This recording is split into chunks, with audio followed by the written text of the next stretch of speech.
No matter how much I try to build a good relationship with Emily, she always speaks rudely to me and acts sarcastically.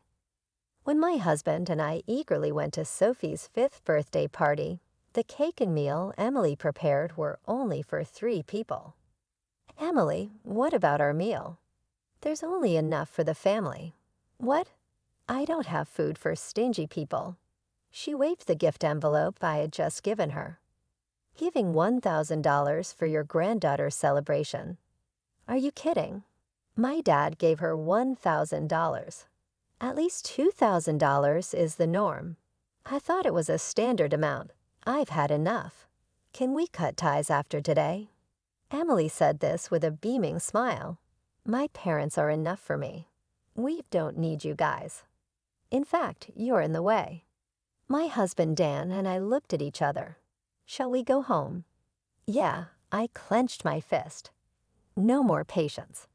I'll make her regret ruining Sophie's birthday and treating us badly. I'm Barbara, a 60-year-old housewife living with my husband, Dan. I work part-time at a restaurant.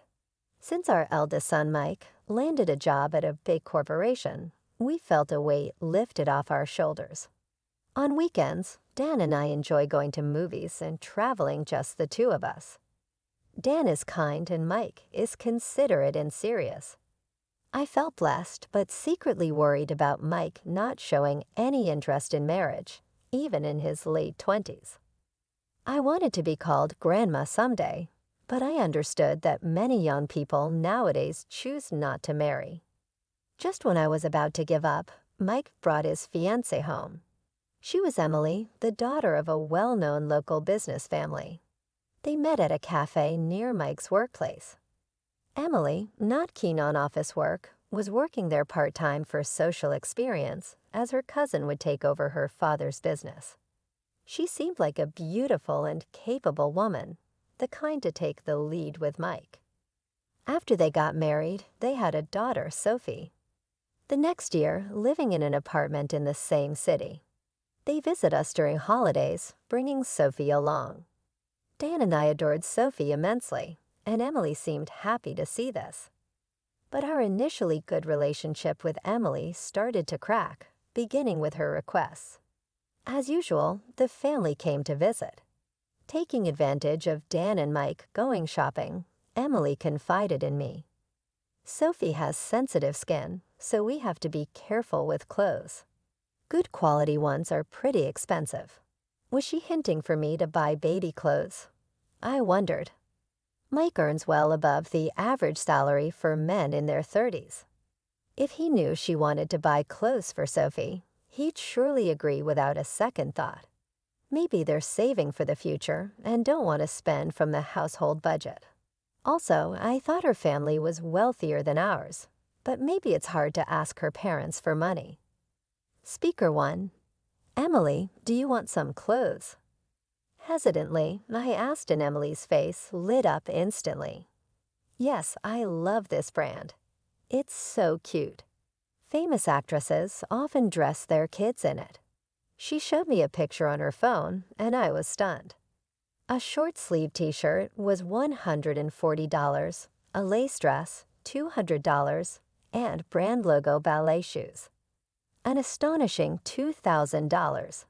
Emily, isn't that a bit extravagant for folks like us? I gently chided, but Emily's eyes flashed as she retorted, Don't you think Sophie's adorable? I don't mind wearing thrift store clothes, but I want my daughter to wear the best. Overwhelmed by her passion, I ended up buying her high-brand clothes and shoes as she begged. I didn't feel comfortable telling Dan, so I kept it to myself. I bought them with my own salary. So it's okay, right? I excused myself internally. After that, I continued to give her clothes and shoes for events like birthdays, Christmas separate from other gifts. But one thing puzzled me. Whenever the clothes arrived, Emily always sent a thank you message, but she never posted a photo of Sophie wearing them. One weekend, while having lunch with a friend, I shared this with her.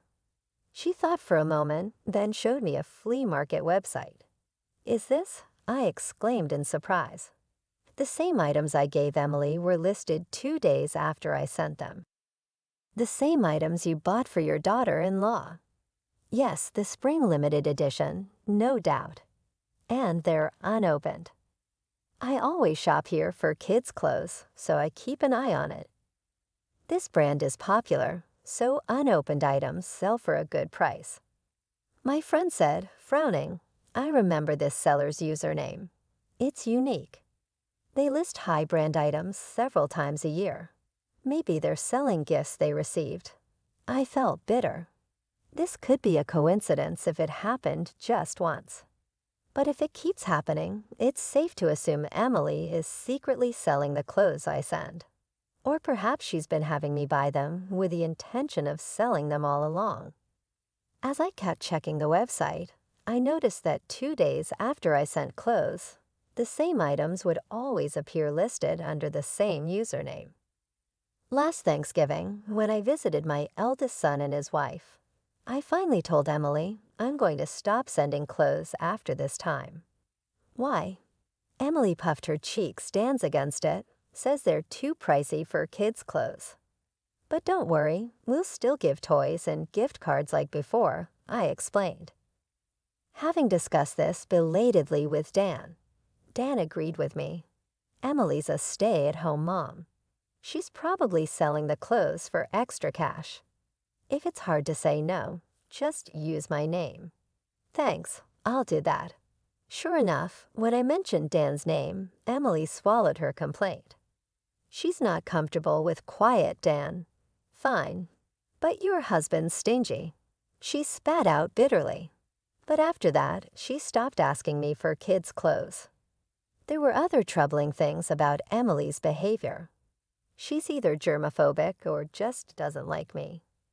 Whenever I tried to touch Sophie, she insisted I wash and sanitize my hands. Furthermore, when I visited Emily in Mike's apartment, Emily would follow me around with an alcohol spray in hand, promptly disinfecting any place I touched. Even in these times, sensitive to infections, being treated like a germ was unpleasant. As my distrust of Emily grew, she suddenly called me. Surprised, I answered, and Emily said cheerfully, we're going to have a birthday party for Sophie. Would you and Dan like to come celebrate with us? Really? Is that okay? I asked back, surprised. Usually we invite her kindergarten friends, but this year we already celebrated with kids who have birthdays close to hers. So we thought we'd invite you and Dan. How about next Sunday? We're free. Thank you. We'll be there. I was delighted since I usually sent the presents by mail. Is the doll she wanted before okay? For a present. Or should I get a gift card? Could you make it cash this time? Understood. I consulted with Dan and wrapped $1,000, then headed to Mike and Emily's apartment. The following Sunday. In their living room, stylishly decorated with pastel balloons and garlands, stood Sophie, shyly smiling, wearing a pink dress and a ribbon in her hair. Grandpa, Grandma, thanks for coming to my birthday party, Sophie said, bowing slightly. Dan and I couldn't help but smile warmly. She always looked cute, but today she was like an angel or a fairy. Thank you for inviting us, turning 5 today. You're a big girl now. Yeah, I'm a big girl now. Her confident response was adorable. Mom, Dad, thanks for coming. Mike appeared and Dan and I gasped. It had been months since we last saw him. He looked much thinner and had dark circles under his eyes. Have you lost weight? Busy with work? Yeah. Mike's vague smile made me uneasy. Mike, you're keeping up with your health checkups at work, right? Yeah, I am. Oh, sorry. I've got a call from work. He stepped into the hallway, ended the call quickly, and returned. I gotta go to the office. I'll be back by evening. Emily, please order dinner for Mom and Dad, too. Okay. As Mike hurriedly left, Emily brought in a pizza and a whole birthday cake to the dining table. Daddy's gone to work, so let's eat first. she said, cutting the bear-shaped cake into 3 pieces. 3 pieces. I noticed that Emily had set out only 3 plates and sets of cutlery in front of a puzzled Dan and me. Emily transferred the pizza onto plates. "Emily, what about ours?" I asked, confused. "There's only enough for the family. What?" "I don't have food for stingy people," she said, almost singing, waving the envelope I had. "Just handed her a $1,000 gift for your granddaughter's birthday." "Are you kidding?" "My dad gave her $1,000.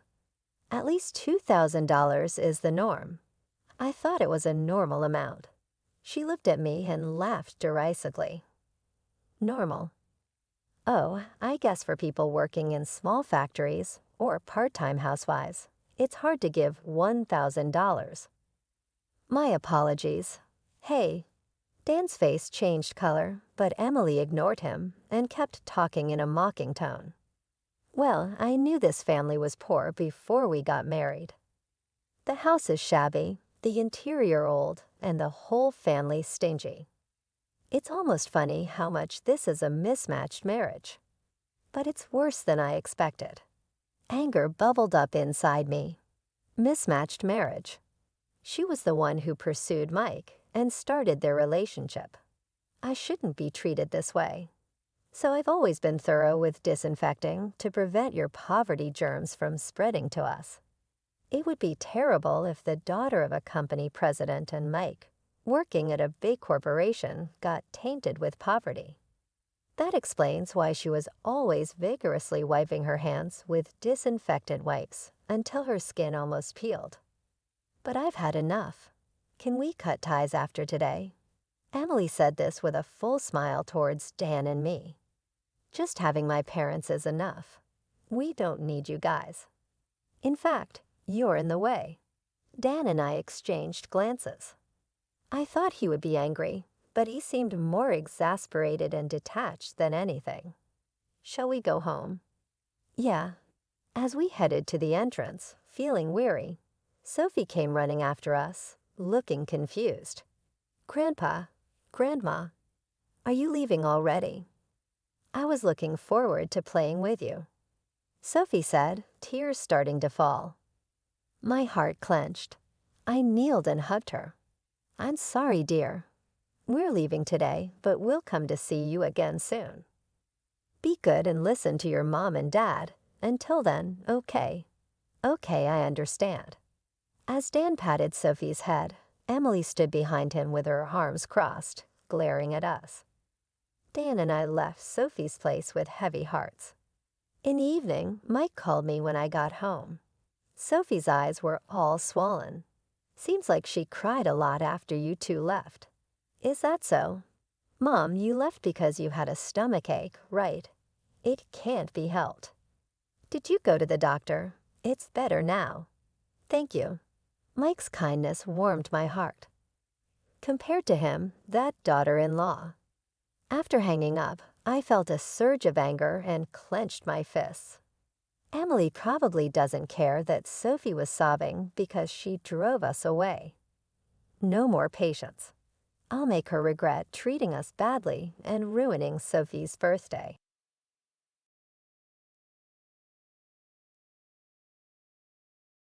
"You work here as a janitor, huh? Must be tough being poor." Those condescending words come from Cindy, my brother's wife, even after not seeing each other for a while. She says this with a snide laugh. I've known for some time that she doesn't think highly of me. I had thought we'd grown apart, and I'd never have to see her again. Boy, was I wrong. But I won't back down this time. The fact that she's here means well. You'll see. Holding back a laugh, I keep my composure and respond. Her face freezes instantly upon hearing my words. "My name is Lita. I'm 30 years old. I live with my husband, Lucas, and our daughter, Layla. Lucas and I have been together since college. We started dating after being in the same club. After dating for 4 years, we got married when I was 25. The next year, we were blessed with Layla, who was born without any issues during the pregnancy. She's 3 now, growing up healthy, and without any major illnesses. Unfortunately, my husband's parents have passed away and can't see her grow up. But my parents are showering her with love, making up for the absence of her other grandparents. Our condo is just a 10-minute drive from my childhood home. Originally, Lucas and I were supposed to still be living there. My parents had wanted us to live together when we first got married. Life was peaceful, living with my kind husband and warm-hearted parents. That peaceful routine shattered about 6 months into our marriage. My brother Cedric brought his wife home. I hadn't seen him for almost 5 years. Cedric had a falling out with their parents, dropped out of college, and left home. I had no idea where he was or what he was doing until he sent a text saying he was married. Without even a congratulations, he was absent from family meetings and even our wedding. So you can imagine my surprise and anger when he suddenly showed up. But I decided to hear him out. What he and his wife said, however, exceeded all our expectations. The moment he came back home after years, he told Dad, "Dad, Cindy and I have decided to live here with you." What the hell? You've been off the grid for years, and now you just show up. Look, I know it's not ideal, but I'm married now, and living with you is the least I can do, right? Hot? Don't be ridiculous. You didn't even come to Leda's wedding. Well, I'm sorry for that. But as a son, it's my duty to live with you. So Leda and her husband need to leave. Suddenly, the room goes cold. Even Dad is at a loss for words. Admits this. I finally speak up. Wait a minute. You can't just waltz in and say that Lucas and I are living here. So what, you're just sucking up to Dad to get the house, aren't you? What? That's not true.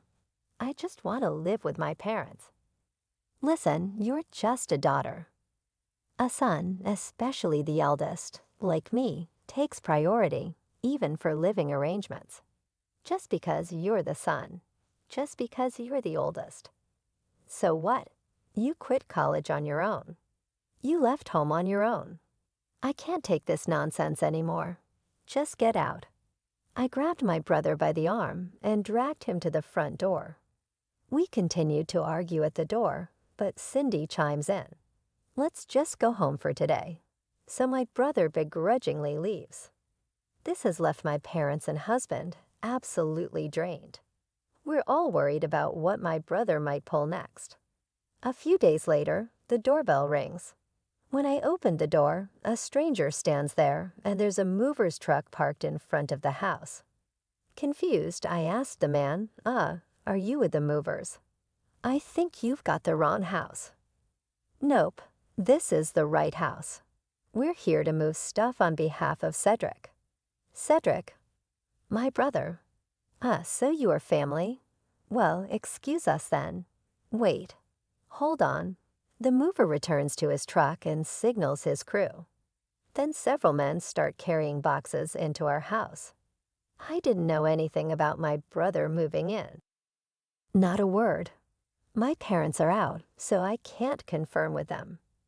Thinking I might be the last to know, I rush upstairs to my husband. Hey, Lucas. You haven't heard anything about my brother moving in, have you? What? What are you talking about? There's no way. Then come luck. Movers are bringing in his stuff. What? I've heard nothing about this. Never mind. Just come. I pull my husband downstairs. The hallway is already filled with boxes, and the movers are quickly adding more. My husband tries to intervene, but they respond. We're just doing what we were asked. You are family, right? We try calling my brother, but no answer. We try calling my parents, but their phones are on silent. Eventually, all the boxes are in, and the movers leave without another word. Faced with a pile of boxes, we're both struggling to understand what's happening. What's going on? Why does my brother have so much stuff here? Is he planning to move in without telling Dad or us? We consider the worst case scenario. We decide to wait for our parents to return home and discuss what to do. But then an hour later, it's my brother and his wife who show up first. "Hey, Lena, we're moving in. You better get out, my brother. You did move your stuff without telling anyone." Why not? This was originally my home. What's wrong with bringing my stuff back? What, are you kidding me? While arguing, I hear a mocking laugh from behind.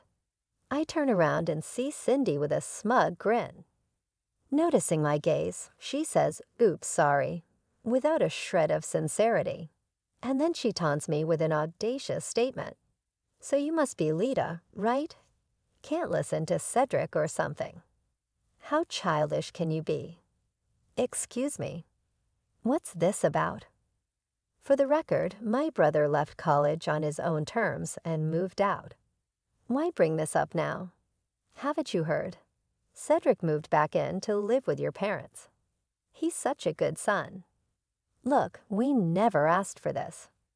This is where my husband and I live. So please leave. Too bad we've already given up our condo. What?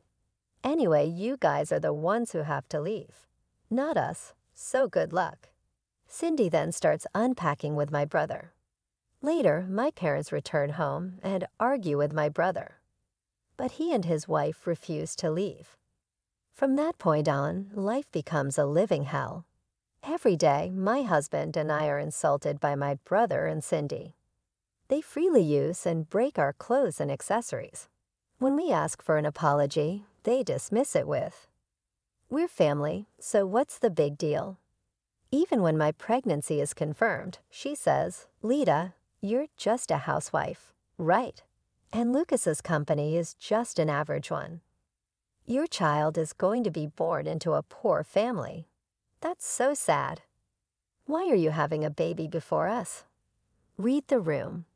I start to feel myself deteriorate mentally. Eventually, just being in the same room as them makes me cry, and I lock myself in my room all day. Seeing this, my parents suggest to my husband that we separate. It'll be too late if something happens to her unborn child. Apparently, my parents persuaded my husband to move out of their home as soon as possible. My husband immediately finds a new place for us to live, and we move there. Life becomes peaceful, as if the past was a lie. The initial period after the move was shaky, but with my husband by my side, I managed to pull through. I delete my brother's contact, and I asked my parents not to give our address to him and Cindy. Soon my parents start visiting us frequently, apparently ignoring my brother and Cindy back at the family home. They ask them for the living expenses and rent they'd be covering for us.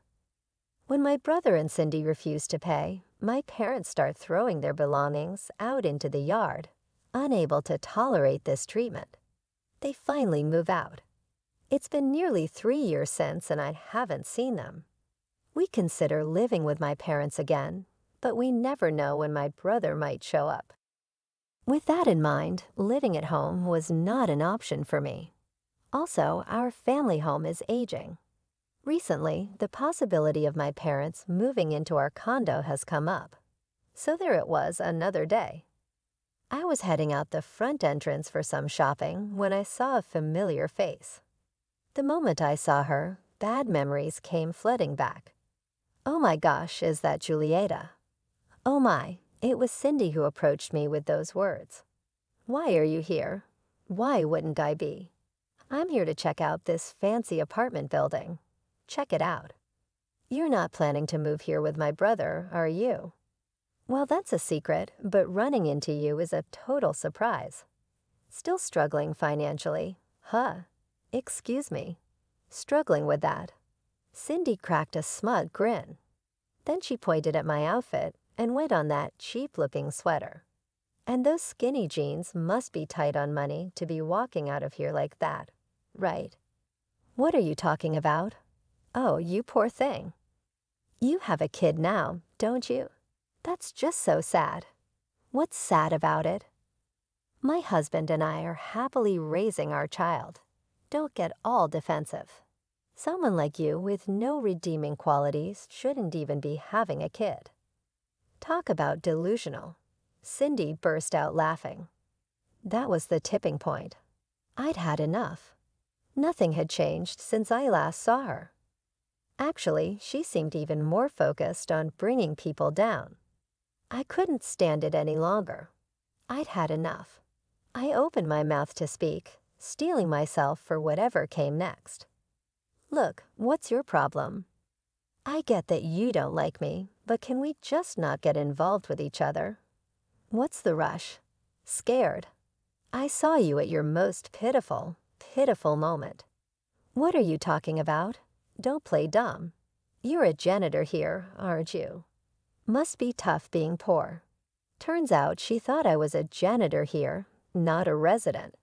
It was an easy mistake to make. The high-rise apartment I currently live in is so expensive that there's no way we could afford it on my hus. There are two things to know before I tell this story. These events took place in the 1970s, in a third-world country where justice is obtained with one's own hand and family, for better or worse, is unconditional. My maternal family, on my grandmother's side, is known in her town for having outbursts of anger, the kind that blurs vision and turns everything red, and a strong temper. No one in my family embodied these qualities more infamously than my great-grandmother, Mama Delia. Mama Delia was an implacable woman, violent with her words and her fists as well.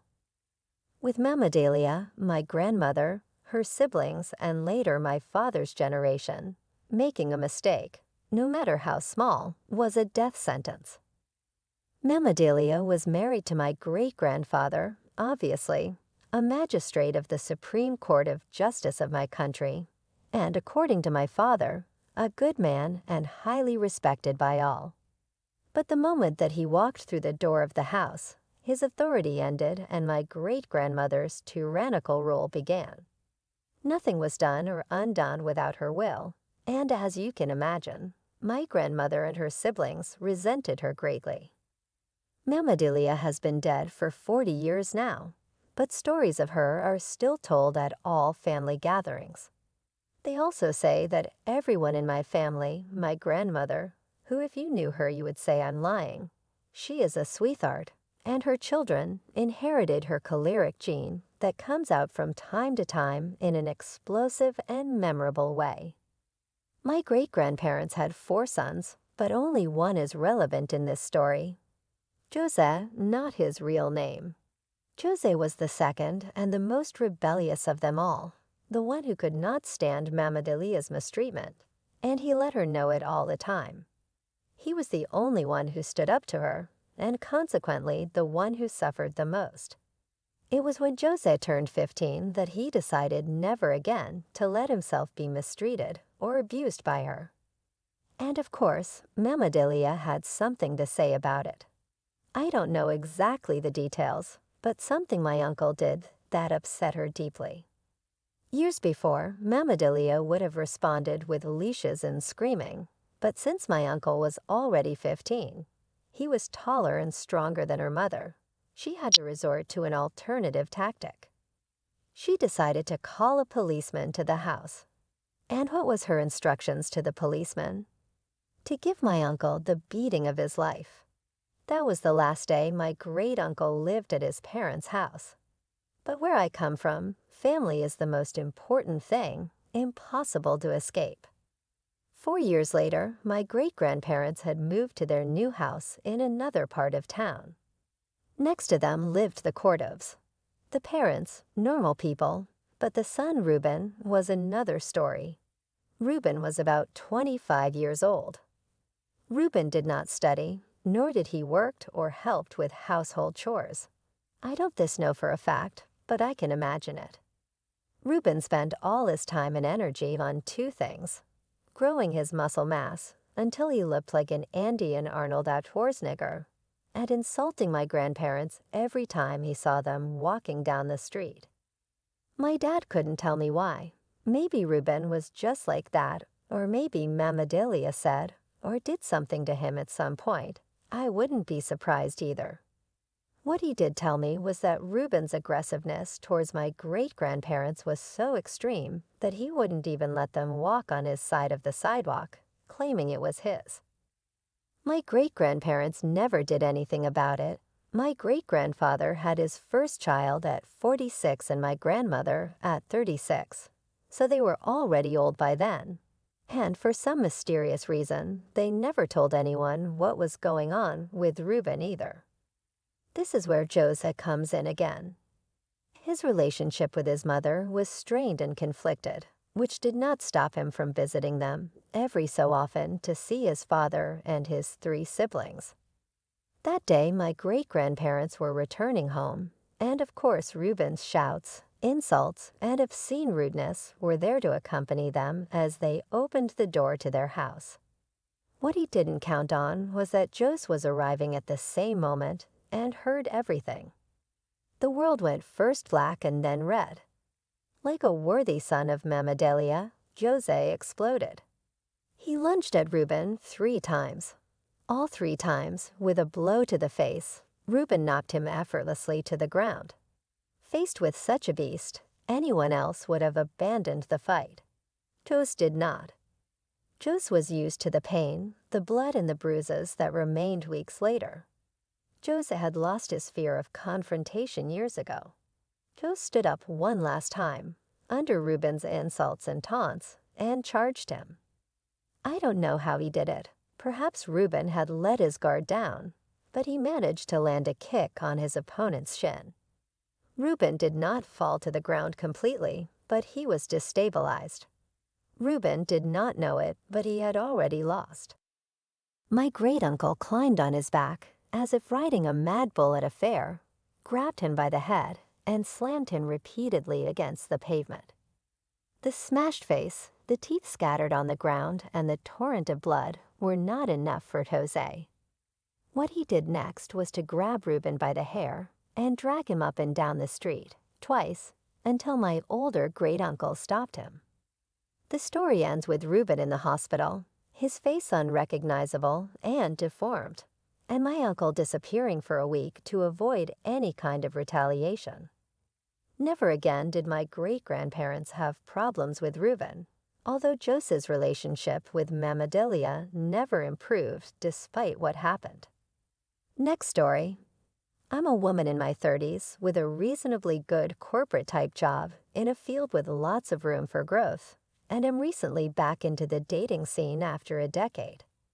I'm kind of a would-be a 10 if she lost 30-olds-looking girl, beautiful face if a bit chubby, but I never have issues getting a date lol. I'm not well off, but I'm stable and have a bit of spending money. I live in a large multicultural city, and my ex was an immigrant, so I'm open to dating people of any origin. If it wasn't abundantly clear, this bit about my appearance is a joke, and only speaks to his failure to select an appropriate victim. I don't care what people think about how I look. What happened? A few weeks ago, I met a very charming man from a Latin American country, only a couple years younger than me. Seemed very sweet, cuddly, intelligent, family-oriented, emotionally available, educated, and in a good profession back home in his country, and had a lot in common with me. Chemistry seemed amazing inside and outside the bedroom. He was honest that he was in my country on a tourist visa, but hoping to stay. I made it clear I wouldn't be able to help him with that, but we'd have a fun summer fling while he was here. If he managed to stay or come back, only then would we consider a real relationship. Then the other shoe dropped. A couple weeks and 4 dates in, during a text conversation about my work, he asked me to be his sugar mommy. I initially laughed and assumed it was a joke. He kept pushing and clearly said it wasn't. Of course, feeling insulted by this, I went off on him. He maintained it as a serious ask until I hit a nerve with my complaints about how embarrassed he should be to ask me that.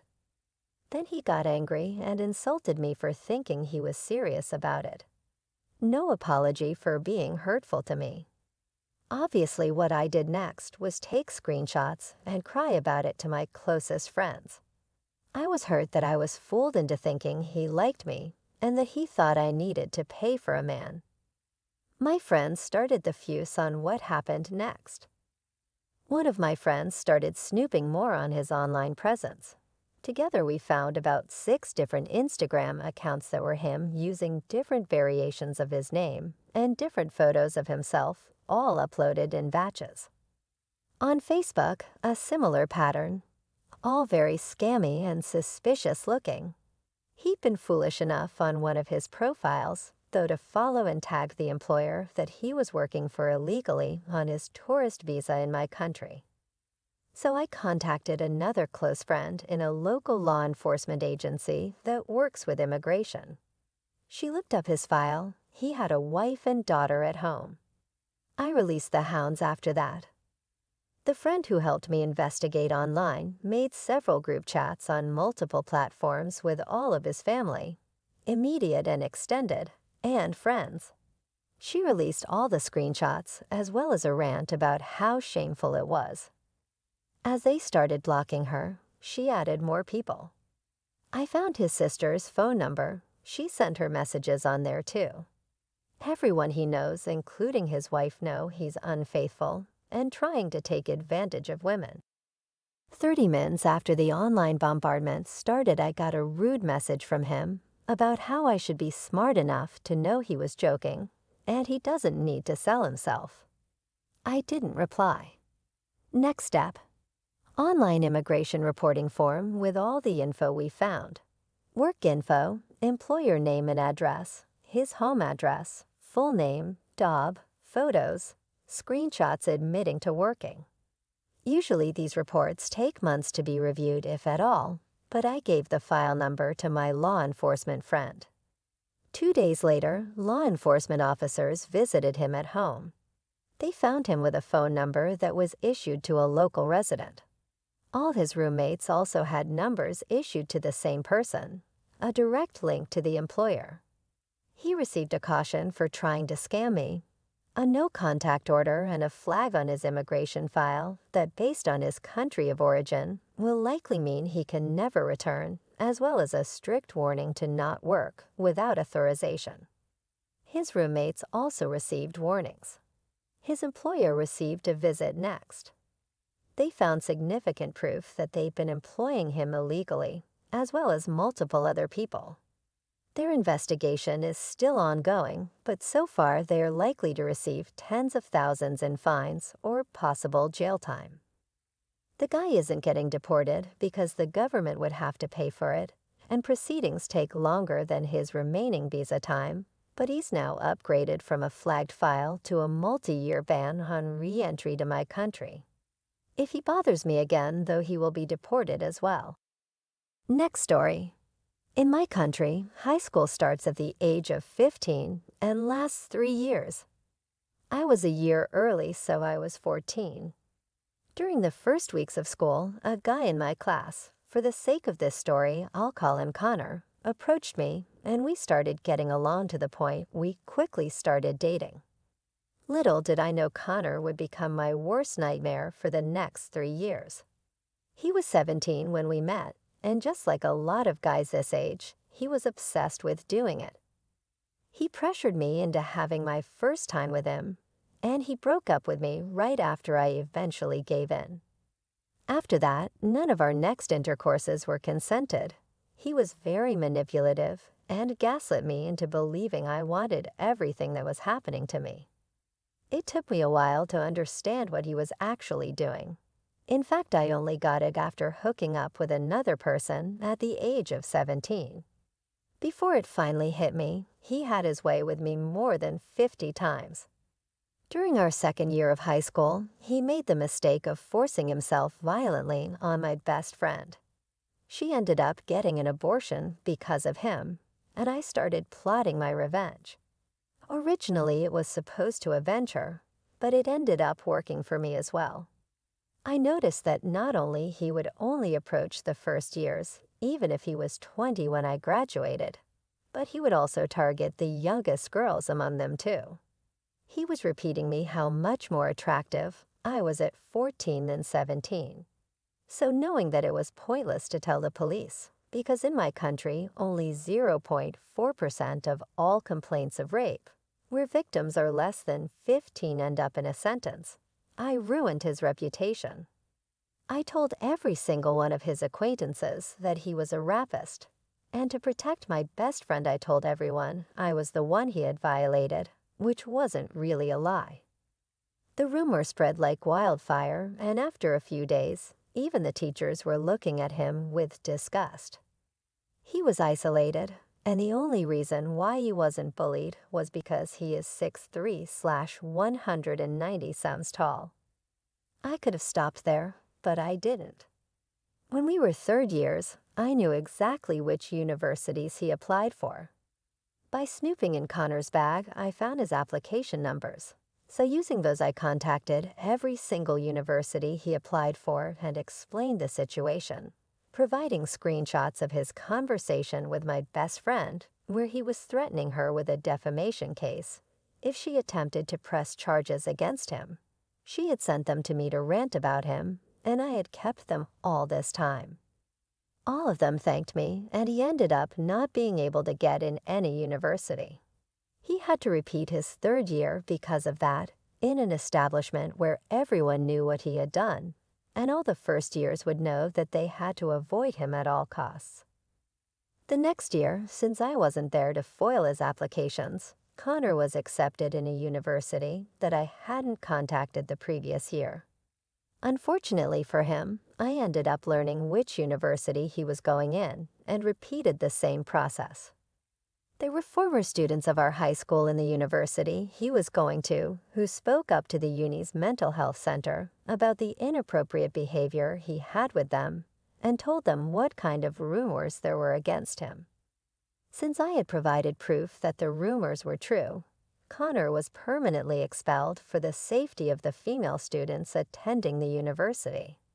So now he doesn't have a degree and nowhere else to go study, with no social life. His situation couldn't get worse, could it? Well, yes, I made it worse.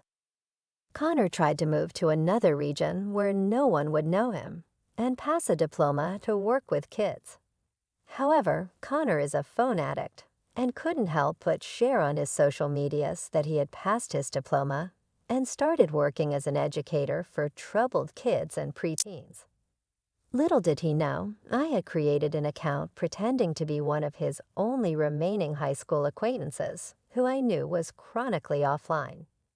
With a bit of searching, I ended up finding his workplace and started the same process all over again. I also added a message he had left on my voicemail where he was panting while telling me how hot I was at the age of 14 and how he would have loved to go back in time just to fuck me again. Needless to say, they got rid of him really quick, fearing for the safety of the kids. I was planning on keeping reporting him to all the places he was planning to work to, but his previous workplace took care of that for me. I don't know how, but according to Connor's social media, they managed to get him blacklisted on a national level, technically invalidating his diploma. Due to this, he couldn't pay his rent anymore and ended up being homeless for a while before his mother accepted to take him back in. I'm friends with his older sister who knows everything about it and told the rest of the family what happened. From what she's told me, everyone cut off ties with both Connor and his mother, including her. I'm still occasionally stalking his social media to see if he's trying to get back on his feet. The last time I checked was today, right before writing all of this. So raping two people ended up isolating him both socially and from his family. As long as I'm alive, he has no chance of ever getting a girlfriend. He lives in the region where he spent his high school years, so no one would hire him even as a cleaner. And he even spent some nights in the street. Honestly, at this point, it's impressive that no one tried to harm him physically, make him go through what he made me and my best friend go through, or even end his life. Go to hell, Connor. And trust me when I tell you that you'll have to wait for me to die before even thinking about starting to have a normal life. Thanks for covering the bill. I went ahead and canceled yours. Staying in a luxury hotel on my wife's dime. Life doesn't get better than this, huh? I hear my mother-in-law and husband chuckling loudly. By all means, have a great time. Their laughter suddenly stops when I say this with a smile. You're weird. Don't you realize we tricked you? Wouldn't most people be upset? I haven't been tricked at all. You see, I haven't paid a cent for this trip. My name is Laura, a 32-year-old housewife. I met my husband, James, through work. He was a client, and we had worked together several times when he invited me to dinner. Since we were the same age, we quickly found a common interest and hit it off. We started going out for meals and dates, and before long we began dating. Fast forward 1 year, and we were married. We have now been married for 2 years, but that doesn't mean our married life has been a continuous honeymoon. At first, James was incredibly kind and always treated me with care, so I put a lot of effort into housework to make him happy. James wanted me to be a stay-at-home wife, so I quit my job and fulfilled that role. Every day I prepared breakfast, made lunch, and cooked elaborate dinners. I also kept the house clean, doing the laundry and all sorts of chores diligently. Life is so comfortable with you around. You're really helping me out. James used to say that and appreciate my hard work. I was able to give my all each day because of that. However, as we reached the 2-year mark, the spark we had as newlyweds seemed to fade. Lately, I've noticed James growing more indifferent. No matter what I do for him, he doesn't seem to react anymore. Tonight, I made your favorite fried chicken. Oh, all right. Let's work tough today. Yeah, I guess so. I feel the better for you, so feel free to take a bath whenever. Oh yeah, whatever. My husband seemed disheartened whenever I spoke to him, offering nothing more than half-hearted acknowledgments.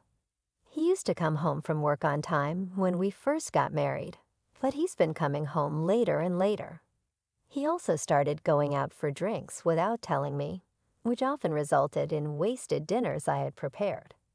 Is this what they call the 7-year itch? I miss the good old days when we were a loving couple. Was that too much to ask for? But there was another thing bothering me. It was the presence of my mother-in-law, Rose. Ever since we got married, she has never been fond of me, always finding a reason to complain. You are so plain. Can't you wear something more colorful? You probably can, because your face is plain to the food you cook is bland and not even tasty. Just terrible. I seriously questioned her character, wondering why she was so mean. Whenever we visited my husband's parents, she would bully me and bad-mouthed me endlessly. After 2 years of marriage, she started bugging us about having a grandchild. How can we start a family under such pressure? Yet she relentlessly pushed me to have a child. My father-in-law did nothing about his wife's bullying. It's like he found it too troublesome to intervene. My husband also turned a blind eye, offering me no protection. I was devastated. I at least wanted my husband on my side. Feeling utterly lonely, I felt unwell one day and went to the doctor. You're pregnant. What? I was shocked, to say the least. I had no idea I was pregnant, but I was thrilled. Having a new family member on the way with my husband filled me with joy and hope for the future. I couldn't wait to share the news with my husband when he got home from work that day. Really, even my usually indifferent husband was wide-eyed. He was overjoyed when I nodded. Yes, I'm going to be a dad. Thank you, Laura. Yeah, I was happy that my husband seemed interested in me again after a long time. Both my father-in-law and mother-in-law were also happy about the new grandchild, and they were exceptionally kind to me since my family lived far away. My mother-in-law frequently came over to help me during my pregnancy. My husband told me not to overexert myself, and I felt as if the kind husband I knew had returned. However, this happiness was short-lived. The turning point came when I shared the baby's gender. When I told my in-laws that the baby would be a girl, my mother-in-law looked very disappointed. "You can't even give birth to a boy, huh?" With those harsh words, my mother-in-law made her opinion known for a second. I wasn't quite sure what she had said, but apparently she's old-fashioned and thinks it's crucial to have a boy. Once she learned the baby was a girl, she stopped all support during my pregnancy. That meant I had to handle everything on my own when I was feeling my worst. As for my husband, he didn't seem to care about the baby's gender, but he started complaining when I got sick and couldn't keep up with the housework. "You didn't make dinner again, and you've been lounging on the couch." "I'm sorry, I'm not feeling well." "Don't be such a baby." "I have to go to work even when I'm sick." "You're a housewife. Housework is your job." His lack of consideration for my condition hurt me deeply. The only hope I had was the baby inside me, and the thought that we would meet soon. And then I safely gave birth to our daughter. Seeing her for the first time filled me with joy. My husband was also thrilled and emotional when he saw his newborn daughter. She is as cute as an angel. I thought the three of us could finally be a happy family, but when we got home from the hospital, he reverted to his cold, distant self. While I do love my daughter, my husband would always leave her to me when she cried. He never bothered with things like changing diapers or giving her a bath, even when the already busy task of parenting. He didn't consider that and would selfishly ask, "What about dinner? Or is the bath ready?" Little by little, I started to lose trust in him. The thought of divorce crossed my mind, but our daughter had just been born and I couldn't go to work, so all I could do was wait until she grew up. The only silver lining was that I didn't have to visit my husband's parents because of the child care. My mother-in-law wasn't interested in my daughter, so my husband didn't complain when I said I didn't want to go.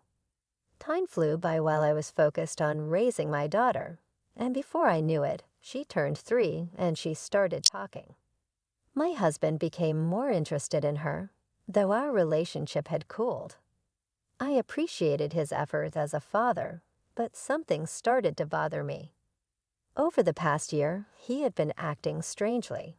He started caring more about his appearance. He used to just let his hair grow out until I told him to get a haircut. Lately, though, he's been going to the salon himself and getting stylish haircuts. He's also started wearing cologne and has been shopping for clothes like crazy. I wouldn't mind if he just took an interest in fashion, but he's always so restless, and he's been spending more time on his phone lately. Is he cheating on me? So I started watching him more closely. One day while he was in the bathroom, his phone was left on the table, and it dinged with a new message. I was shocked when I saw the message on the screen. It was from a woman named Jennifer saying, "Looking forward to see you tomorrow night," accompanied by a lot of heart emojis. I thought he was supposed to be going out for drinks with his coworkers tomorrow. Was he lying and actually meeting up with this woman? Once you start suspecting, everything seems suspicious. I couldn't shake my unease, so I decided to hire a private investigator. Weeks later, the results confirmed my worst fears. He was indeed cheating. Apparently, it's a female colleague from work. No matter how strained our marriage has been, crossing that line is unforgivable. I started preparations for a divorce. I hired a lawyer and even began searching for a job to support my daughter after the divorce. Out of the blue, he proposed a family vacation. "How about we take a trip for Dad's 60th birthday?" "Sure, have a great time." "Don't be cold. You're coming too, right?" What? I was shocked. I never expected him to say something like that. "What's the deal?" You've acted like you're not interested in me. Likewise, you didn't seem interested in me either. Just turning 60. We should all celebrate together. So help me out here. I didn't really want to go, but when you mentioned the dates, I came up with a plan. Fine, we will leave our daughter with my sister. Thanks. Also, you can handle the hotel and flight bookings. What? I'm busy on weekdays, so I would like you to take care of it. All right, really appreciate it. Just put it on the credit card. I'll pay you back later. What? Apparently there are benefits if we pay by credit card. Well, all right. I was hesitant, but came up with a plan for that too. He was delighted that I agreed to handle everything, but I was delighted for a different reason. It's time for revenge. For betraying me. About a month later, the day for father-in-law's 60th birthday trip arrived. I drove to the airport with my husband. There we finally reunited with his dad and mom after a long time. A long time no see, Laura. It's been a while. You haven't changed a bit. Still looking plain as ever. And Rose, you're still carrying extra weight. As I see that the expression on my husband's family goes stiff. What the heck? You can't just say that. How rude. You need to apologize to Mom. Well, Rose, apologize to me for calling me plain. Why would I apologize? I just stated the facts, so did I. Hey, enough. Don't insult Mom. At this point, I had nothing to lose, so I wasn't hesitant to pick a fight with my mother-in-law. Oh, could it be that you're not overweight, but actually pregnant? You look about the same size as when I was pregnant. My apologies for the mistake. What's wrong with you? We haven't seen each other in ages, and this is how you talk to me. And you can't even have a son. I really could care less if you call me useless. But for the record, I'm not showing like you are, Rose. I keep provoking her, and my mother-in-law storms off, saying I can't stand to look at your face anymore. My husband says, "Oh, could take some time to clear your head," and walks away with his parents. With a few hours to kill before the flight, they probably went to some cafe. I was relieved to have some time to myself, so I hung out at a coffee shop. Then my husband texts me, "Come to the gate." Soon. When I arrive, I see my mother-in-law leaning on my father-in-law. What's going on? I asked my husband. She got dizzy from being so angry at you. He says, "Could you get some motion sickness pills? She might get sick on the flight right now." Won't we miss the flight? We're fine. I'll watch your bags. Go get it. All right, I step away. Suspicious understanding. They were up to something. I moved just out of sight and then went upstairs to observe my husband and his parents from the second floor. Sure enough, my mother-in-law immediately moved away from my father-in-law and was cheerfully chatting and laughing with my husband. Faking it, huh? My husband and his parents then left my bags right there and headed for the gate. I quickly went back to collect my bags. Can't just leave them, they'll get stolen. A few minutes later, my husband called me. I answered the phone while watching them disappear through the gate. Where are you? We decided to go without you. Huh? What? It's what you get for disrespecting Mom, huh? My mother-in-law grabs the phone. Thanks for the payment. We canceled only your ticket. Staying in a fancy hotel with your money will be so sweet, huh? I heard my mother-in-law and husband burst into loud laughter. They probably never intended to bring me along in the first place. Well, I never planned on going either. Enjoy yourselves. All right. When I said that with a smile, their laughter suddenly stopped. You're strange. Don't you realize we tricked you? Shouldn't you be upset? No tricks here. I didn't pay a dime for this trip. What? I heard my husband's voice. Probably because they had the call on speaker. What's going on? Explaining would be a hassle, so I'll tell you later. Bye-bye. I said that and hung up the phone. Then I immediately left the airport and hit the road. I headed to the new rental condo I had secured. Boxes were already there, and my sister and her husband were waiting for me while I was at the airport with my in-laws. They had moved all my belongings for me. I was beyond grateful, especially since they also took care of my daughter. Once we started unpacking the new place, we were done in no time. As a thank you, I took my sister and her husband to a steakhouse, and we all enjoyed a nice meal. My husband kept calling, but I ignored it. The next day, he called again around noon, so I finally answered. Hey, were you lying yesterday? Oh, I enjoyed a suit in your place. Sure, why wouldn't you? It's already paid for. What? What are you saying? I changed the account where my credit card payments get drawn from to our joint account, and I moved all the money I put in there to my own account. So what does that mean? Basically, the trip was paid for with the money you put in that account. What? So I paid for it? Yes, exactly. You have got to be kidding. How much did it cost? Plane tickets and all. Maybe around $5,000 for 4 adults. Why 4? Only 3 of us went on the trip. Last-minute cancellations don't get refunded, you know. My husband was speechless over the phone. Why would you do this? Do you hate me? It's not about hate. It's just a little payback for the man who cheated. What? I have evidence of your affair. Just so you know, he gasped in disbelief. Prepare yourself for a divorce, alimony, and child support. You can't be serious. You brought this on yourself. From now on, we'll communicate through lawyers. I said that and hung up on him. After that, I hired a lawyer to handle various procedures. The divorce went through smoothly, and I got compensation from my husband and his affair partner.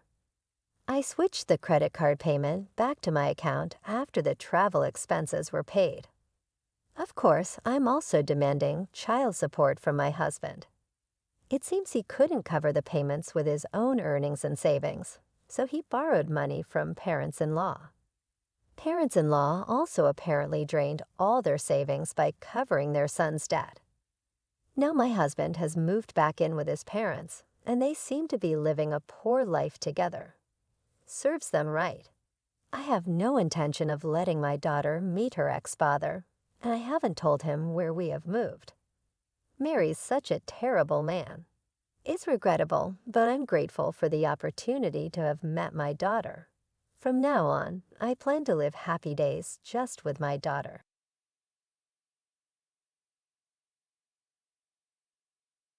I'm sorry for being insensitive the other day. That's what Eliza, who's usually sarcastic, said to me as she bowed her head. For all I know, maybe Eliza was genuinely apologizing this time, reflecting on her past behavior. I let my guard down because of her apology. Little did I know that a police-involved incident was about to unfold. My name is Lisa. I've been working as a daycare teacher, a dream job since my childhood. My husband, Jason, and I have been married for 3 years now. As we are enjoying a lazy day off, a call came in from my mother-in-law, Eliza. You should come visit us soon. You haven't been home for 6 months. Upon hearing Eliza's voice, Jace made a face of annoyance. Though my in-law's house is just a 30-minute drive away, Jace never seems eager to visit Eliza. He's always been put off by his mother's excessive meddling and maintained some distance. Eliza has always thrown jabs at me ever since we got married, as if blaming me for taking away her only son. Though I find Eliza difficult, I have no choice but to go when called. The last time she told us to visit, and we didn't, she showed up at our house unannounced to avoid that hassle. It's better to go see her before she takes matters into her own hands. Sure enough, upon visiting for the first time in 6 months, the sarcastic comments started flying. Every time I visit, I feel stressed being pestered about not having children yet. You can't have kids because you're busy working. A woman should stay home. My father-in-law, Durek, a retired middle school teacher, often had to work on weekends due to his hectic schedule. Housewife Eliza always boasted, "I raised Jace all by myself. We can't make ends meet on my salary alone." Jace immediately encountered Eliza's snide remark, "I want to work because being a daycare teacher was my dream. Especially this year as I'm in charge of the seniors. I want to see them through to graduation." I explained that we're not planning to have kids yet, but that just led to more insults. "I was against your marriage from the start. What good does a daycare teacher do for society? You're just playing with kids all day, aren't you?" I was angry at being accused of just playing, but I let it slide with a wry smile. I can't let every one of Elisa's words get to me. Once she started her insults, there was no stopping her. These days, mothers are terrible for leaving their kids so young. I wonder if it's mostly single moms or poor families. Oh, Elisa let out an exaggerated sigh. I can handle her criticizing me for not having a job or kids, but I can't keep my emotions in check when it comes to her prejudices against parents. Look, parents are struggling every day to balance work and raising their kids. What you've done spending so much time with your children is commendable, but not every family can afford to have a stay-at-home parent. So stop making such comments. How dare you argue with me when you can't even have children? Elisa retorted as Elisa and I glared at each other. Derek finally spoke up. "Elisa, you're out of line. Watch your words." I was surprised that Derek came to my defense. He's a man of few words and usually stays quiet when we visit. Apparently, Elisa doesn't realize she's being offensive. What's wrong with speaking the truth? Children who are left in daycare probably won't turn out well. She continued, ignoring Derek's warning. Elisa reiterated her prejudiced views. Angry at her comments, Jay started to hastily J-trillion-EADY to leave. "Enough is enough, Lisa. Let's go." Elisa wanted to stop her son, but Jace was already heading for the door without looking back. He's become so cold to me since he got married. Elisa became hysterical, perhaps because her son was being cold to her. She blames me, but Jace is cold. Behavior isn't new. Ever since he moved out, he began questioning Eliza's excessive interference. I was shocked to learn she'd go into his apartment with her own key and read all his mail. "What are you standing there for?" "Go get Jace right now," she commanded. Jace, who had already left the house, was ordered to be called back. Feeling irritated, wondering why I had to be given orders in the first place. It's sad, isn't it? You are always around, yet you're disliked. You mistake it for love, but it's just excessive interference. Thank you for showing me how not to raise a child. I snapped. I knew we wouldn't see each other for a while, so I let it all out. I was also angry about her terrible comments about daycare parents. I felt a sense of relief getting that off my chest. Her face turned red with rage. "You'll see. I'll kick a nasty woman like you out of my house." Elisa slammed the front door after kicking me out. I figured this means I won't be called or visited for a while. I told Jace he was waiting for me outside the entrance. What had happened? Good on you for standing up to Mom. We'll have some peace for a while now. I felt reassured by Jace's words, but what Elisa said last still bothered me. If we don't hear from her, I guess we don't have to visit for Christmas. A few days after thinking this, Jace got a message from Elisa. She's asking if we'd like to come to a pizza party. She said she regrets what she said to Lisa and wants to apologize. Jace asked me what I thought, and I hesitated. Honestly, I can't imagine Eliza actually apologizing. The olives on the pizza are from a friend's farm. They're really fragrant and delicious. Let's just go. And if Mom starts her snide remarks again, we'll just take the pizza and leave. I couldn't help but laugh at Jace's suggestion. That's when I remember Jace has a real love for pizza. All right, let's go. I'm curious to see if Eliza will actually apologize. So we decided to visit my in-laws' home again on our next day off. As soon as we arrived, Eliza immediately apologized. I'm sorry for my insensitive remarks the other day. Can you forgive me? Eliza's deep apology made her seem like a different person. After that, Eliza and I chatted and laughed. This might be a first since we got married. Eliza, you sit here. If you want seconds, just let me know. Eliza had even portioned out several pieces of pizza for each of us. Apparently, she's a bit of a germaphobe, even when it comes to family. The fresh pizza emitted an appetizing aroma. I noticed Derek wasn't around as we sat down to eat. According to Eliza, he was working in the yard, and she said to eat without him. I guess we'll start then. Jace quickly grabbed a slice and took a big bite. The moment Jace picked up the pizza, I smelled its wonderful aroma. Eliza urged us to eat the hot pizza quickly, so I took a slice. The colorful veggies on top looked delicious. Eager to enjoy the acclaimed olives, I took a careful bite. But the moment I bit into it, something fell off. The bacon was juicy and the abundant veggies were delicious. But the olives and asparagus don't have any fragrance. I muttered in a low voice, but I couldn't complain about food that was prepared for us. Jace, do you taste or smell the olives on your pizza? I quietly asked Jace, making sure Eliza couldn't hear. He nodded as if it were a given. I thought maybe my nose was stuffed because I was catching a cold, so I continued to eat. 20 minutes after we started eating, Derek comes back from the yard and takes his seat. I must have looked puzzled while examining the pizza toppings. He asked what was wrong. I looked at Derek and said I was just thinking. I don't smell any olives or asparagus. Then Eliza's voice comes from the kitchen. It's on there. Trust me. The moment I hear Eliza's laughter, Derek slams my plate off the table. Spit it out. How much did you eat? The plate shatters loudly on the floor. Caught off guard by Derek's uncharacteristic yelling, I stammer. I ate a few slices. Jace asks what's going on, but Derek just keeps insisting that I spit it out. Eliza, on the other hand, doesn't come out of the kitchen, even though Derek is shouting.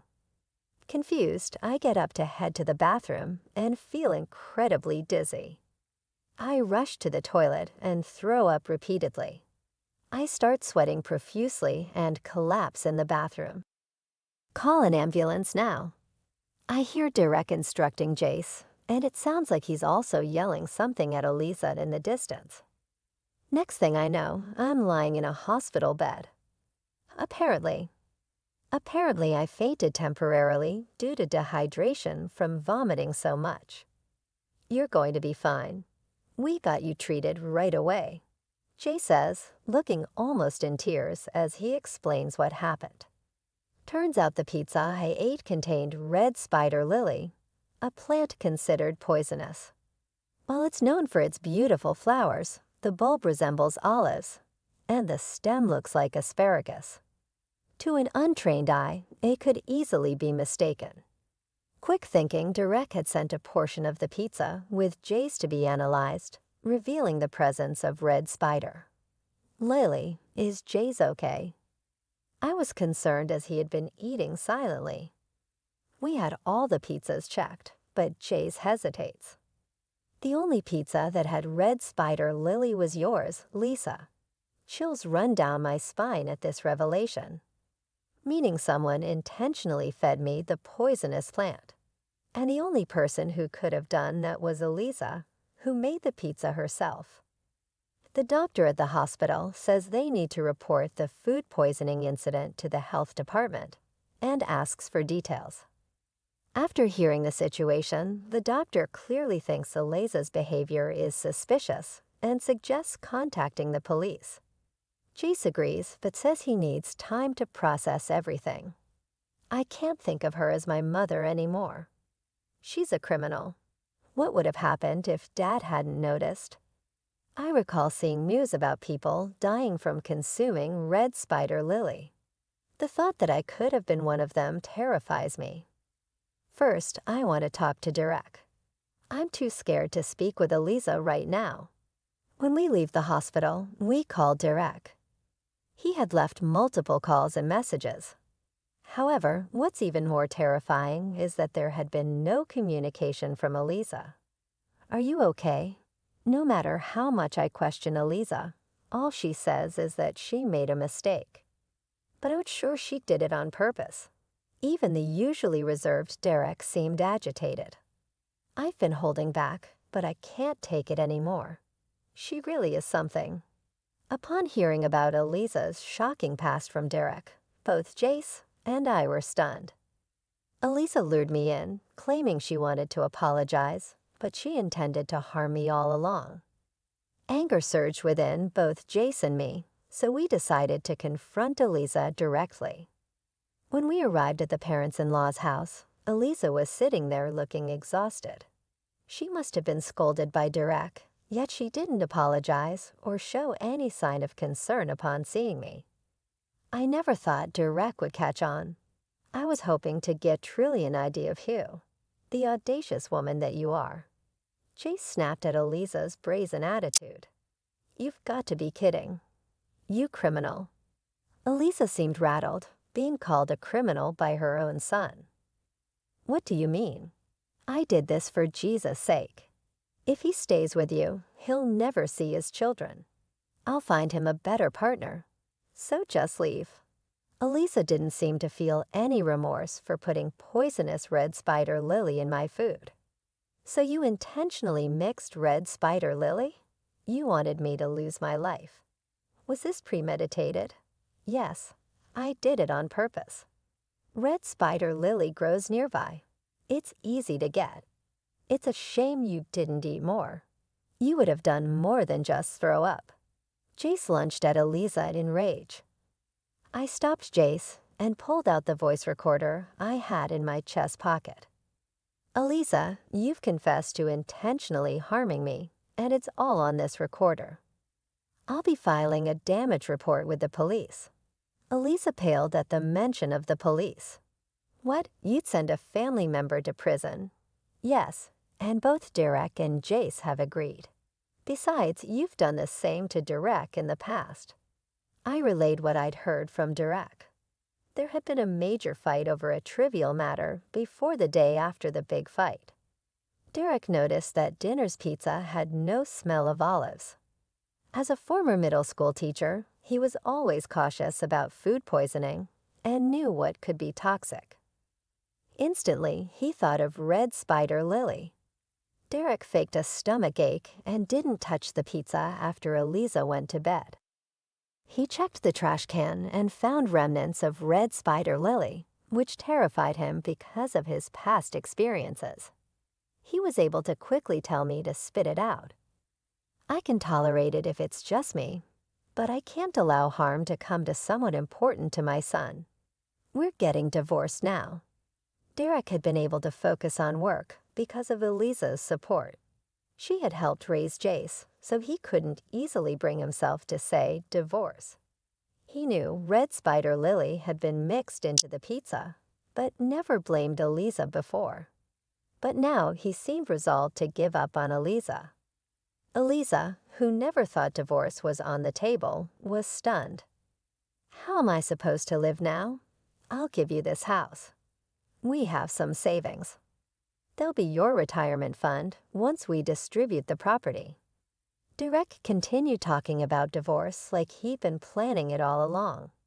Eliza barely had a moment to interject while they were discussing the divorce. We decided to leave the house. "We'll go to the police station with Jace." Please cooperate once the investigation starts, I said and headed straight to the police station. The damage report was accepted, so an investigation into Eliza would soon begin. After that, Eliza started calling us almost daily. Please retract the damage report. Her voice was full of exhaustion. Derek divorced her soon after and moved out. Between the police coming and Jace leaving, nasty rumors about Eliza had started in the neighborhood. Though she begged for help, I had no sympathy. I can't deal with any more persistent phone calls. Even if I change my phone number, there's nothing stopping them from just showing up at my house. Fed up with even having to deal with this, I finally said fine. I'll retract the damage report, but never show your face to us again. Even when a grandchild is born, you won't meet them if you approach us. I'll consult the police. This seemed to shock Eliza, who had been eagerly awaiting a grandchild. However, she must have thought that a criminal record would be more damaging. Eliza ended up paying me settlement money, so I withdrew the damage report. She probably used the money from a property division she got during her divorce from Derek. So her savings must have taken a big hit. I heard from Derek that Eliza couldn't take the neighborhood gossip anymore and eventually sold her house to move to a cheaper rental in Philadelphia. Apparently, she's been calling Derek, wanting to get back together, but he made it clear that's not happening. From here on out, Eliza is likely facing a lonely life on her own. As for Derek, he moved close to our house. I've grown to love Derek, who I can really count on. I'm sure that even if we have grandchildren in the future, Derek will be there to protect them. How many people actually have good relationships with their mother-in-law? I've often wondered about that, given my rocky relationship with my mother-in-law, Mary. Don't get me wrong, I never disliked Mary. In fact, I always wanted to get along with her. But from the very beginning of our marriage, Mary has been bending my intentions out of shape. My husband and I got married 4 years ago. We met through mutual friends and hit it off right away. Starting to date on our 3rd anniversary, he proposed. He's not much of a talker, but he's always been kind and calming. A real rock for me. So when he proposed, there was no hesitation. I said yes, and we happily tied the knot. As for my father-in-law and mother-in-law, I never had any particular thoughts about them. During family meetings, our conversations were always pleasant. No snide comments or anything. I figured we'd just keep a healthy distance and get along fine. Then came our first Christmas after getting married, and that's when the drama started. At the time, I was pregnant with our daughter. While I wasn't showing much yet, I was trying to take it easy because it was my first pregnancy. But when we arrived at my in-laws' house for the holidays, Mary immediately put me to work repairing the Christmas dinner. My husband was busy drinking with my father-in-law, Bob, and didn't notice how I was being treated. Mary had me cooking, cleaning, and running around nonstop. When I tried to rest because of the baby, she would say, "What are you doing just sitting there? You need to know your place. Just because you're pregnant doesn't mean you can slack off." She would force me back to my feet and keep ordering me around. I followed all her instructions, yet the next set of orders came instantly. So much for relaxing during the holiday break. I never expected our first visit to the in-laws' house to be this exhausting. By the time we got back in the car, I was completely drained. My husband should have noticed what was happening between Mary and me, and it frustrated me that he didn't seem to care. But he had been enjoying his time talking and drinking with Bob, so maybe he just wasn't paying attention to me. I couldn't bring myself to confront him about it. After that, our daughter was born, and during the following summer, we went to my parents' house. My parents live about an hour away from our apartment, just like my in-laws, so we visit them every few months. However, Christmas at the in-laws became an annual tradition. But the pressure to visit them more often increased after our daughter was born. It might just be because they want to see her, but for me, it's been a source of stress every time I go to the in-laws. I know I won't be able to relax, and Mary will always have some sort of task for me. I knew all too well what I was getting into, and if it were up to me, I wouldn't have gone. But my daughter was still young, and I couldn't just leave her behind. My husband, as clueless as ever, didn't seem to notice that Mary was making my life miserable. The only one who seemed to get it was Bob, but he's practically invisible at the in-laws' house. He never says anything to Mary. Mary knows this, so she doesn't openly harass me when my husband is around. But if Bob is there, she'll make snide remarks. On top of that, she has me prepare meals, and then serve them only to my husband and Bob saying "Willie" later. We have chores to do. Then she eats in the kitchen, leaving nothing for me. If a situation arises where we all have to sit at the table, she'll eat my portion of the side dishes and say, "Emma, you said you didn't like this, remember?" Saying so, she didn't give me a side dish. My husband will just genuinely look surprised and say, "Oh, you didn't like it." I'm just genuinely surprised. Mary turns to him and says, "See, you have to keep track." Emma is so picky, which is nonsense. I'm not particularly picky, and I generally eat what's given to me. But dealing with Mary's subtle harassment had started to feel tiresome. I'd only managed to eat one meal during a 2-night stay. Such things were commonplace. It had gotten so routine that I started bringing my own emergency snacks, like sweetbread and cookies, whenever I'd go to the in-laws' house. I would just eat them in the kitchen afterwards, since no meal was prepared for me anyway. Seeing this, Mary says, "Isn't it a bit much to bring your own food?" Shouldn't a daughter-in-law show some restraint? She mopped me. But by then I had learned to tune her out to some extent. Sure, it still irritated me, but I no longer felt like a failure as a daughter-in-law. This continued for several years after my daughter was born, and by the 5th year of our marriage, I was pregnant with our second child. We went to the in-laws' house for Christmas that year, as is customary. But for some reason my husband was acting a bit strange this time. As soon as we arrived at the in-laws' house, Mary was on me as usual. "Emma, can you help with the Christmas dinner?" That's what I was told. Knowing that helping really meant doing it all myself, I simply said, "All right, Justin." My husband, who usually starts drinking with Bob right away, seemed to have been listening to our conversation. "No, Emma can sit." "Mom, Emma is pregnant with our second child." He kindly said, even so, when I tried to speak, my husband sharply snapped. "Just sit down," he yelled. I was shocked to see him so furious. It was unlike his usual calm demeanor. However, just as I was about to sit, Mary chimed in. "Look, things go faster when women handle these tasks. Emma helps me every month, so just sit down, okay? Come on." Emma, unable to do anything else. I ended up being bossed around by Mary as usual, but today was different. My husband seemed off as we headed to the kitchen. My husband followed. Upon arriving, he asked, "Mom, where's Emma going to sit? You're going to help too, right?" Mary quickly fetched a chair and set it in front of me, saying, "Here, sit down. Emma, you're pregnant after all." She was uncharacteristically kind. All the while, my husband just stood there silently observing, although he didn't interfere.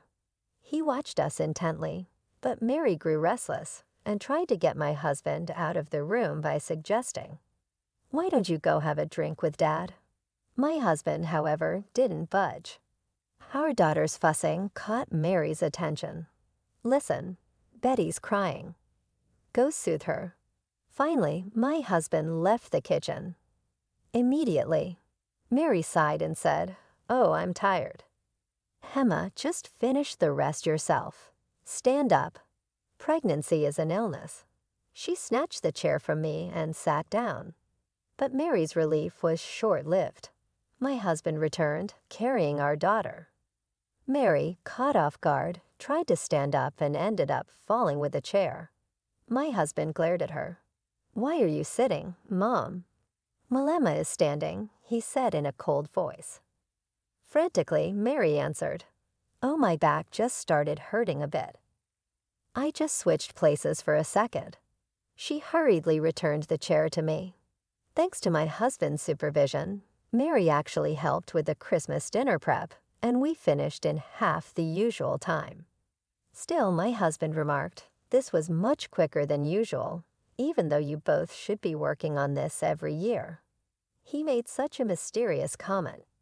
Mary, without Trillian applying, simply said, "I'm going to start preparing dinner. Why don't you go to the living room with Betty?" She tried to smile as she said this, but her son didn't budge an inch. Instead, he said, "Mom, why don't you want me in here? Is there something you're trying to hide?" Mary was clearly flustered, but managed to stammer, "No, not really."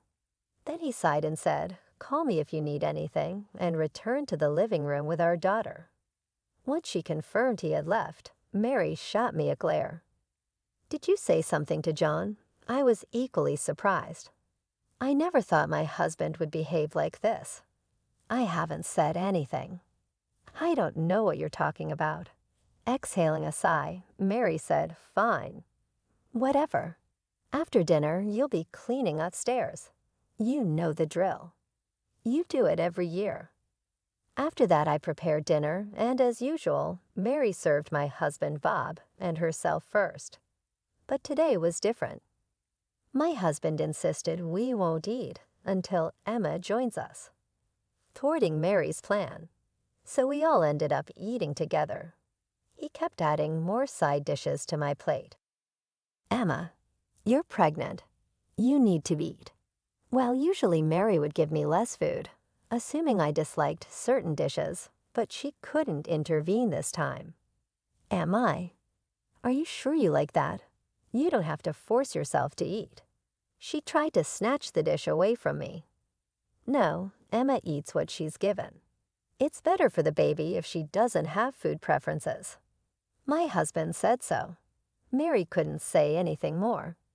After dinner, I usually do the dishes by myself. But this time my husband stepped in. "I'll do it today, Emma. You sit down." He grabbed the dishes from me and headed to the kitchen.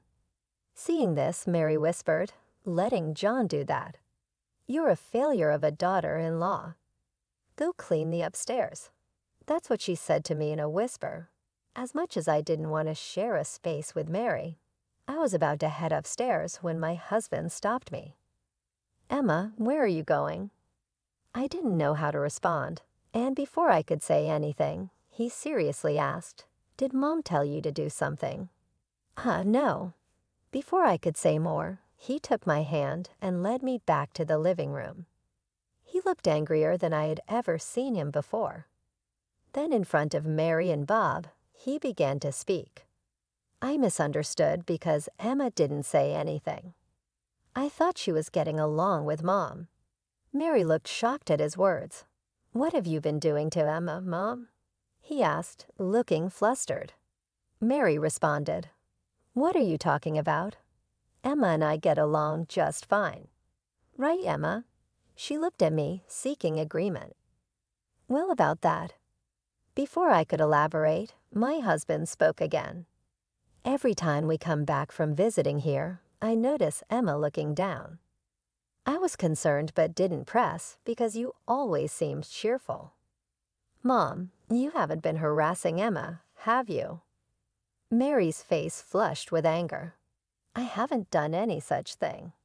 "Emma, did you say something unnecessary?" She lunged at me, but my husband intervened. "Enough," he shouted. "I've always been treated well by Emma's parents, so I assumed you were kind to her as well. Mom, but Emma looks miserable every time we come back here. It's true that being at my parents' house might make her feel a bit uncomfortable, but that goes both ways." Yet I have never felt unhappy when I'm at her parents' place. They're really good people. My husband's eyes were filled with tears. Seeing him like that, I couldn't help but tear up too. My husband looked at Mary, who was visibly uncomfortable, and said, "Mom, can you really face Emma's parents like this? Can you honestly say you treat Emma well?" Just then, Bob stood up and apologized to us. "I'm sorry, Emma. I also noticed that Mary had been distant with you, but didn't say anything. I'm equally at fault. I'm truly sorry." Hearing this, my husband turned to Mary. "Mom, you should apologize to Emma too. While saying sorry won't fix everything, it's a start." But Mary wouldn't even look at me, let alone apologize. Seeing this, my husband sighed deeply and said, "If that's how it's going to be, Mom, then fine. We won't be coming back to this house ever again." Mary looked shocked. "That's not fair, is it?" she pleaded, ignoring her. My husband began packing our things. Mary started sobbing uncontrollably. But no one, not even Bob, comforted her. "Let's go, Emma." My husband said, picking up our daughter and calling me. Mary collapsed on the floor crying. And Bob just sat there, head down in that awkward atmosphere. We left my in-laws' house. Ever since, Mary has tried to call my husband multiple times, but he's blocked her number. He's cut off all ties with his parents' home and hasn't been back. Instead, we've been visiting my parents more frequently. At first, my parents were puzzled by our increased visits, but they welcomed us warmly each time. My husband often says Emma's parents are truly wonderful people. I think he feels guilty for the tough times I endured at his parents' home. But I'm not concerned anymore. I have no stress now that we've stopped going there. In the end, I owe my current happiness to my husband's actions back then. I'm truly grateful. From now on, I want to create many happy memories with my husband, our daughter, and my parents, and continue to walk a happy path in life. I am Mia, a woman in my 50s who lives alone. My beloved husband passed away a few years ago from a heart attack, and my son has since gotten married and lives elsewhere. It's not that I ever wanted my son to live with me, but I can't deny that I feel lonely. The reason I didn't want him to live with me is because my own mother experienced harassment, making me realize that the conflict between mother-in-law and daughter-in-law can be complicated. To be honest, I didn't particularly like my own grandmother, and I believe that in any family there can be various issues with the mother-in-law and daughter-in-law relationship. Additionally, I wasn't too fond of my son's wife, Emily. I found Emily to be condescending and often speaking down to others, so I felt we were not a good match. Here's how it went during a family meeting. This is my fiancée, Emily. "Isn't she beautiful?" "Mom, nice to meet you. My name is Emily. We're going to get married." "No, the pleasure is mine. I'm happy my son is getting married. Let's have a chat over coffee." "Thank you. Please help yourself to some snacks if you'd like." "Wait, is this handmade?" "Mia, yes. I baked my signature cheesecake." "Is it not to your taste?" "Sorry. It's just that handmade sweets seem so poor." "Sorry, Emily. Mom's just into making everything by hand." Haha, it's hilarious. I was dumbfounded because even my son joined in the laughter. I've always enjoyed baking and fed my son lots of homemade food since he was young. Had he always thought it seemed poor? Afterward, Emily spat out the cheesecake she had eaten and laughed. It was distasteful and very unpleasant. According to my son, Emily comes from a good family, but her words and actions leave much to be desired since they got married. Every time we meet, she never fails to make snide remarks, and it's tiring. Also, I don't get along with Emily's parents either. Emily's mother, Elizabeth, always acts superior, and her father, Logan, carries himself as if he were a king. Logan is the president of a small to medium-sized company, and Elizabeth occasionally appears at the company, but is primarily a housewife. For some reason, Elizabeth looks down on me for still working. It must be tough having to work even in your 50s. Well, I suppose you're not getting much in terms of survivor benefits since your husband passed away. I wouldn't want to work so hard at this age. Ah, is that so? Of course, women find true happiness when they become housewives. You've been working all the time. So you probably didn't give Mason much love, did you? That's not true. I loved Mason, really. I always think working mothers are cutting corners in parenting. I'm happy that Emily has become a housewife. Women should focus on the household chores after quitting their jobs, despite being of the same age as me. Elizabeth had very outdated views. It's not that being a housewife is bad, but commenting on other people's lifestyles as if she's some kind of authority was annoying. Frankly, I wish she'd just mind her own business. And now I've somehow ended up agreeing to go on a trip with Emily's irritating parents, which has me quite bewildered. It's the year-end holidays, and I have time off work. Out of the blue, Elizabeth called and invited me. What's more, they've already booked a luxury hotel and airline tickets. Given the situation, I had no choice but to agree. I arrived just before the scheduled 10 a.m. meeting time at the airport terminal. Then Mason, Emily, Logan, and Elizabeth showed up carrying large bags. Thank you for inviting me. I feel somewhat guilty, though. Oh, don't mention it. Let's board. Here's everyone's tickets that we bought in advance. Mom, you're so organized. Sorry, Mia, I don't have a ticket for you. What? I forgot to buy your airplane ticket, so you'll have to get there by boat. It'll take 10 hours. Wait, what? Mom, taking a boat is hilarious. It suits you. We'll wait for you in Los Angeles. Ha ha ha. Well, that's how it is. Take your time getting there. Sure, but are you guys really okay with this? I'm fine. But are you sure you want to leave me behind? What are you talking about? We won't have any issues. Just be aware if your back hurts from the boat ride. It's not our problem. See you there. We'll be enjoying ourselves at the luxury hotel. I'm going to order so much room service. Logan, let's have lots of drinks. They all walked through the gate laughing. Left alone, I almost crushed my mobile phone in a fit of rage. Why do I have to be subjected to such cruelty? I thought coming here would be a chance to get along well with everyone. But this makes me look like a complete fool. No, I must have actually been a fool to fall for this. Logan and Elizabeth must have been plotting to bully me and excluding me from the start. I'll definitely get back at them. I won't forgive them. Just watch. I'll make sure they can't fight back. Muttering to myself as I left the station, I must have looked like a scary old lady to those around me. My face this time must have been filled with anger. When I got home, I opened my mobile phone. I finished my work quickly and closed it, then took a short nap. When I woke up, there were a ton of WhatsApp notifications on my phone. Curious, I checked them and found they were from Elizabeth. Since I turn off notifications when I sleep, I didn't notice when I made a WhatsApp call. An infuriated Elizabeth answered, "How dare you do that to me?"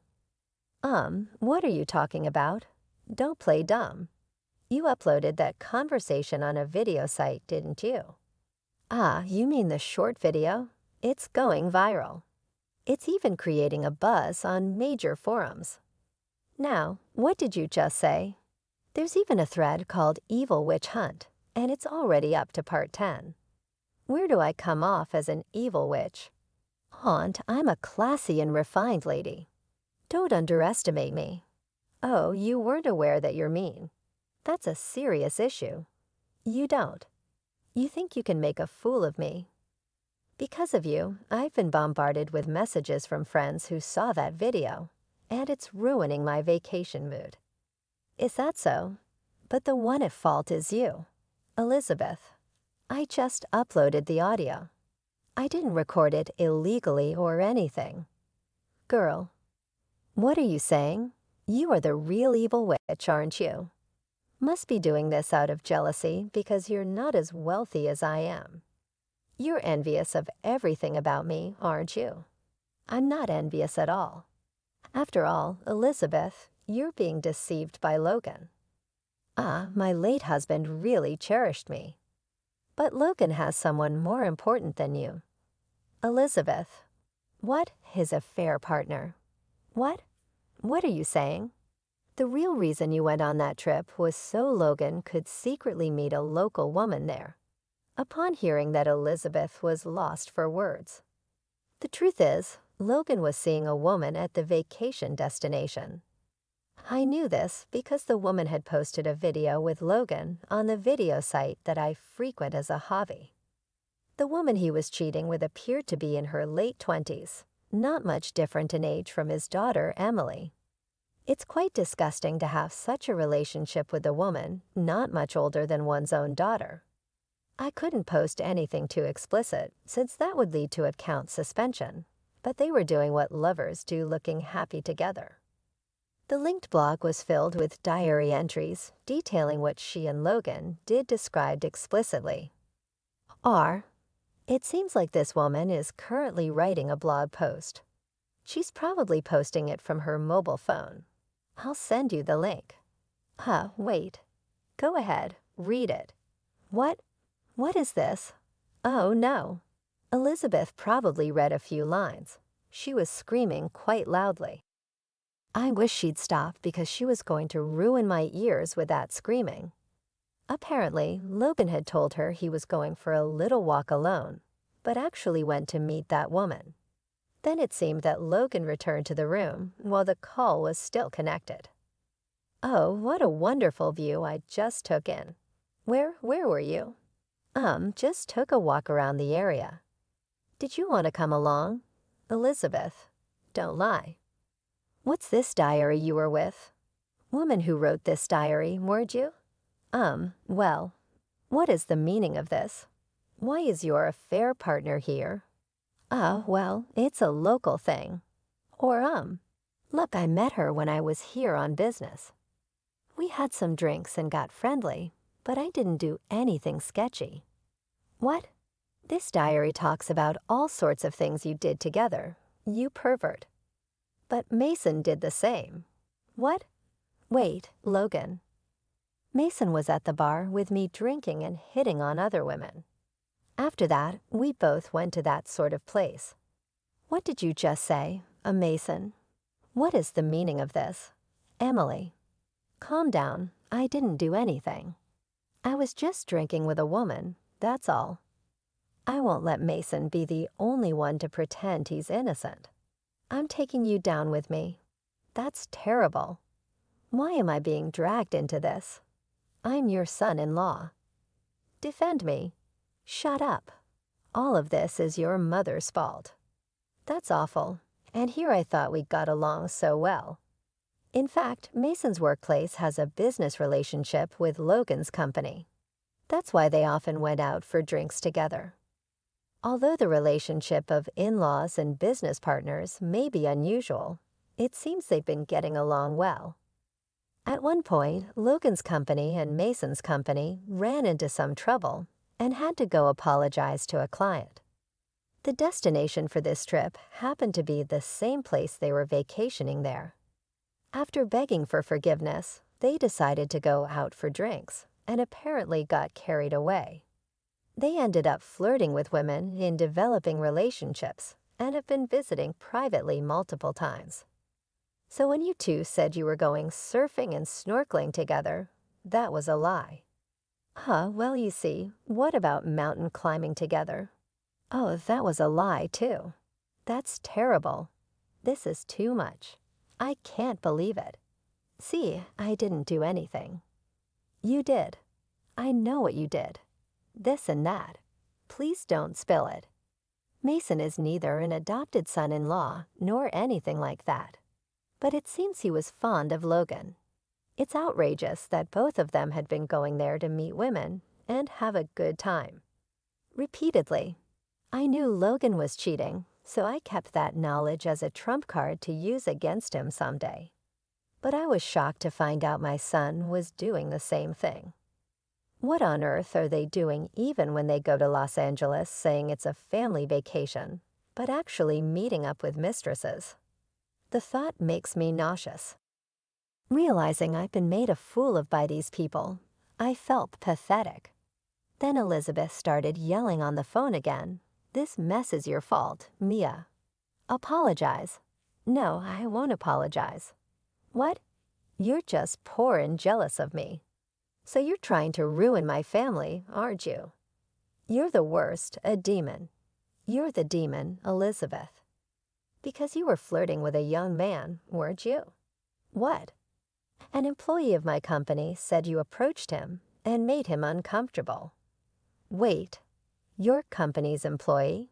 "Yes, I'm the CEO. You've heard of XL Foods, right? You thought I was just a part-timer there.